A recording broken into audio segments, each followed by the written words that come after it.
அனைத்து Mars media நேயர்களுக்கும் அன்பான வணக்கம். இங்க நாம சொல்ற பெயர்ச்சி பலன்கள் எல்லாமே பொது பலன்கள் தான். வாக்கிய பஞ்சாங்கப்படி கிரக நிலைகளை வச்சு கணிச்சு சொல்ற பலன்கள் தான் இது. ஆனா இது ஒவ்வொருத்தருடைய வாழ்க்கையிலையும் ஒரே மாதிரி நடக்காது. உங்களுக்கான உண்மையான சாதக பாதக நிலைகள் உங்க ஜனனகால ஜாதகம், கிரக நிலைகள் மற்றும் நடைபெற்று வரும் தசாபுக்திகள் ஆகியவற்றின் அடிப்படையில தீர்மானிக்கப்படும். அதனால இந்த பலன்களை ஒரு பொதுவான வழிகாட்டுதலா எடுத்துக்கோங்க. அந்த வகையில ஒவ்வொரு ராசிக்கும் இந்த பராபவ வருடம் என்னென்ன பலன்களை தரப்போகுதுன்னு பாப்போம். அன்பான மீன ராசி நேயர்களே, உங்க எல்லாரையும் சந்திக்கிறதுல எனக்கு ரொம்பவே சந்தோஷம்.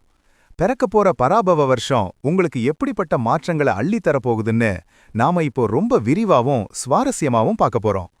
குரு பகவான ராசிநாதனா கொண்ட நீங்க இயல்பாவே மத்தவங்களுக்கு நல்லது செய்யணும்னு நினைக்கிறவங்க, ரொம்ப சாதுவானவங்க. இந்த 2026ஆம் வருஷம் ஏப்ரல் 14ஆம் தேதி பிறக்கக்கூடிய பராபவ வருஷத்துல கிரகங்களோட நிலைகளை முதல்ல நாம வாக்கிய பஞ்சாங்கப்படி பார்த்துருவோம். மார்ச் 6ஆம் தேதியிலிருந்தே சனி பகவான் உங்க ராசியிலேயே ஜென்மசனியா உட்கார்ந்திருக்கார்.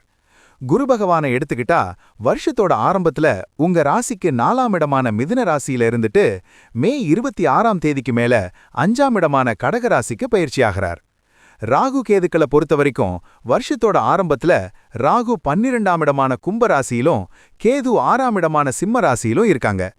அப்புறம் டிசம்பர் 13ஆம் தேதிக்கு மேல ராகு 11ஆம் இடமான மகர ராசிக்கும் கேது 5ஆம் இடமான கடக ராசிக்கும் பெயர்ச்சியாகிறாங்க. இந்த கிரக மாற்றங்கள் உங்க வாழ்க்கையில என்ன மாதிரியான அதிரடி திருப்பங்களை ஏற்படுத்த போகுதுன்னு விலாவாரியா பார்க்கலாம். முதல்ல நாம சனி பகவானோட பலன்களை பத்தி பேசுவோம். மார்ச் 6 முதலே சனி பகவான் உங்க ராசியிலேயே சஞ்சாரம் செய்றார். இதை நாம ஜென்ம சனின்னு சொல்லுவோம். 7.5 சனியோட உச்சக்கட்ட காலம் இது. உங்க ராசியிலேயே சனி இருக்கிறதுனால உடம்புல ஒரு விதமான சோர்வு, சோம்பேறித்தனம் அப்பப்போ எட்டி பார்க்கும். எந்த ஒரு வேலையை செஞ்சாலும் அதுல சின்ன சின்ன தடைகள் வந்து அலைச்சல கொடுக்கும். ஆனா பயப்பட தேவையில்லை. சனி பகவான் உங்களுக்கு பொறுமையையும் நிதானத்தையும் கத்துக் கொடுக்க தான் வந்திருக்கார். வண்டி வாகனங்கள்ல போகும்போது ரொம்ப கவனமா இருக்கணும், வேகத்தை தவிர்க்கணும். வேலையில கூட வேலை பார்க்கறவங்க கிட்ட உங்க ரகசியங்களை பகிர்ந்துக்காதீங்க. கடின உழைப்புக்கு ஏத்த பலன் உடனே கிடைக்கலைனாலும் பின்னாடி அதுக்கு ஒரு பெரிய அங்கீகாரம் கண்டிப்பா கிடைக்கும்.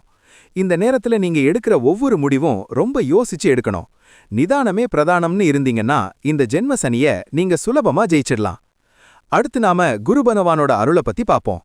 வருஷத்தோட ஆரம்பத்துல இருந்து மே 26ஆம் தேதி வரைக்கும் குரு பகவான் உங்க ராசிக்கு 4ஆம் இடமான மிதுன ராசியில சஞ்சாரம் செய்றார். 4ஆம் இடம்ங்கிறது சுகஸ்தானம். இங்க குரு இருக்கிறதுனால அம்மா வழி சொந்தங்கள் மூலமா உங்களுக்கு சில நன்மைகள் கிடைக்கும். அம்மாவோட ஆரோக்கியத்துல இருந்த பிரச்சனைகள் நீங்கும். வீடு கட்டணும்னு நினைக்கிறவங்க அல்லது புதுசா நிலம் வாங்கணும்னு நினைக்கிறவங்களுக்கு ஆரம்பத்துல சின்ன சின்ன இழுபறிகள் இருந்தாலும் காரியம் கைகூடும். ஆனா 4ஆம் இடத்து குரு அலைச்சலை கொஞ்சம் அதிகப்படுத்துவார். வேலையில மாற்றங்களை எதிர்பார்க்கிறவங்களுக்கு இந்த நேரத்துல நல்ல செய்தி வரும். குருவோட பார்வை உங்க ராசிக்கு 8, 10, 12ஆம் இடங்கள் மேல விழுகிறதுனால செலவுகள் கட்டுக்குள்ள இருக்கும். அதே சமயம் தொழிலுக்காக நீங்க எடுக்கிற முயற்சிகள் ஓரளவுக்கு கை கொடுக்கும். மே 26ஆம் தேதிக்கு அப்புறம் குரு பகவான் உங்க ராசிக்கு 5ஆம் இடமான கடக ராசிக்கு பயிற்சியாகிறார். இது உங்களுக்கு ஒரு மிகப்பெரிய ஜாக்பாட்னே சொல்லலாம். ஏன்னா குரு இங்க உச்சம் பெறது மட்டும் இல்லாம உங்க ராசியையே பார்க்கறார். இதனால உங்க வாழ்க்கையில இதுவரைக்கும் இருந்த கஷ்டங்கள் எல்லாம் பனி போல விலக போகுது. 5ஆம் இடத்து குரு உங்க புத்திசாலித்தனத்தை பல மடங்கு அதிகப்படுத்துவார். தடைபட்டு நின்னு போன கல்யாண பேச்சுவார்த்தைகள் இப்போ ரொம்ப வேகமா சுபமா முடியும். குழந்தை பாக்கியம் இல்லாத தம்பதிகளுக்கு குருவோட பார்வையால அழகான புத்திர பாக்கியம் உண்டாகும். பூர்வீக சொத்து சம்பந்தமான பிரச்சனைகள் இருந்தா அது இப்போ உங்களுக்கு சாதகமா முடியும். உங்க கௌரவம், அந்தஸ்து எல்லாமே இந்த நேரத்துல உயரும். குலதெய்வத்தோட அருள் உங்களுக்கு முழுமையா கிடைக்கும். நீங்க தொட்டதெல்லாம் பொன்னாகிற ஒரு அற்புதமான காலகட்டம் இது. இப்போ நாம ராகு பகவானோட நிலைய பத்தி விரிவா பாப்போம். டிசம்பர் 13ஆம் தேதி வரைக்கும் ராகு பகவான் உங்க ராசிக்கு 12ஆம் இடமான கும்ப ராசியில இருக்கார். 12ஆம் இடம்ங்கிறது விரயஸ்தானம். இங்க ராகு இருக்கிறதுனால தூக்கமின்மை பிரச்சனை சிலருக்கு வந்து போகலாம். தேவையற்ற அலைச்சல்கள், வீண் செலவுகள் வந்து உங்களை கொஞ்சம் திணற வைக்கும். ஆனா அதே சமயம் வெளிநாடு போகணும்னு முயற்சி பண்றவங்களுக்கு இந்த ராகு பெயர்ச்சி ஒரு வரப்பிரசாதமா இருக்கும். ஆன்மீக பயணங்கள் அதிகமா மேற்கொள்வீங்க. ரகசியமான கலைகளை கத்துக்கிறதுல ஆர்வம் காட்டுவீங்க. யாரையும் முழுசா நம்பி பணத்தை முதலீடு செய்யாதீங்க. கையில இருக்கிற பணத்தை அனாவசியமா செலவு பண்ணாம சேமிச்சு வைக்க பழகிக்கோங்க. இந்த காலத்துல நீங்க எடுக்கிற ரகசிய திட்டங்கள் சிலருக்கு கை கொடுக்கும். ஆனா அதுல வெளிப்படைத்தன்மை இருக்காது. அதே நேரத்துல கேது பகவான் டிசம்பர் 13ஆம் தேதி வரைக்கும் உங்க ராசிக்கு 6ஆம் இடமான சிம்ம ராசியில இருக்கார். 6ஆம் இடத்து கேது உங்களுக்கு அசாத்தியமான தைரியத்தையும் தன்னம்பிக்கையையும் கொடுப்பார். உங்க எதிரிகளை துவம்சம் பண்ணுவார். உங்களை எதிர்த்தவங்க எல்லாம் இப்போ தானாவே விலகி போயிடுவாங்க. தீராத நோய்கள் கூட இந்த நேரத்துல சரியாகும். ஆரோக்கியத்துல ஒரு பெரிய முன்னேற்றம் தெரியும். கடன் பிரச்சனைகள் படிப்படியா குறைய ஆரம்பிக்கும். கோர்ட் கேஸ்ன்னு ஏதாவது இழுபறியா இருந்தா அது உங்களுக்கு சாதகமா முடியறதுக்கு நிறைய வாய்ப்பு இருக்கு. போட்டித் தேர்வுகள் எழுதுற மாணவர்களுக்கு இந்த சஞ்சாரம் ஒரு பொற்காலம்னே சொல்லலாம். நீங்க நினைச்சதை விட பெரிய வேலை கிடைக்கும். கேது 6ஆம் இடத்துல இருக்கிறது உங்களுக்கு ஒரு பெரிய கவசமா இருந்து எல்லா சவால்கள்ல இருந்தும் உங்களை காப்பாட்டுவார். டிசம்பர் 13ஆம் தேதிக்கு அப்புறம் நடக்க போற மாகு பெயர்ச்சியில ராகு பகவான் உங்க ராசிக்கு 11ஆம் இடமான மகர ராசிக்கு வர்றார். இது உங்களுக்கு லாபங்களை அள்ளித்தர போற ஒரு காலம். 11ஆம் இடத்து ராகு உங்களுக்கு எதிர்பாராத பணவரவை கொடுப்பார். மூத்த சகோதரர் அல்லது அக்கா வழியில உங்களுக்கு பெரிய உதவிகள் கிடைக்கும். தொழில்ல பெரிய முதலீடுகள் செஞ்சு அதுல இரட்டிப்பு லாபத்தை பார்ப்பீங்க. சமூக வலைத்தளங்கள் அல்லது வெளிநாட்டு தொடர்புகள் மூலமா உங்களோட புகழ் பரவும். உங்களோட நீண்ட நாள் ஆசைகள் ஒவ்வொன்னா நிறைவேறும். நண்பர்கள் வட்டாரம் விரிவடையும். அவங்க மூலமா உங்களுக்கு நல்ல தொழில் வாய்ப்புகள் தேடி வரும். ஷேர் மார்க்கெட்ல இருக்கிறவங்களுக்கு இந்த ராகு பெயர்ச்சிக்கு அப்புறம் ஒரு பெரிய லாபம் காத்துட்டு இருக்கு. நீங்க எடுக்கிற ஒவ்வொரு முடிவும் இந்த நேரத்துல ரொம்ப துணிச்சலாவும் லாபகரமாவும் இருக்கும். அதே டிசம்பர் 13ஆம் தேதிக்கு அப்புறம் கேது பகவான் உங்க ராசிக்கு 5ஆம் இடமான கடக ராசிக்கு பெயர்ச்சி ஆகிறார். ஏற்கனவே இங்க குரு உச்சம் பெற்று இருக்கிறதுனால கூடவே கேதுவும் சேர்றது ஒரு விசேஷமான அமைப்பு. இது உங்களுக்கு ஒரு ஞானத்தையும் ஆன்மீக பக்குவத்தையும் கொடுக்கும். குலதெய்வத்தோட அருள் உங்களுக்கு முழுமையா கிடைக்கும். விடுபட்டு போன நேர்த்தி கடன்களை இப்போ சரியா செஞ்சு முடிப்பீங்க. பிள்ளைகளோட விஷயத்துல கேது கொஞ்சம் பிடிவாதத்தை கொடுத்தாலும் குருவோட பார்வை இருக்கிறதுனால அவங்க கல்வியில நல்ல முன்னேற்றம் காண்பாங்க. ஆன்மீக காரியங்களுக்காகவும் கோயில் திருப்பணிகளுக்காகவும் கொஞ்சம் பணத்தை தர்மம் செய்வீங்க.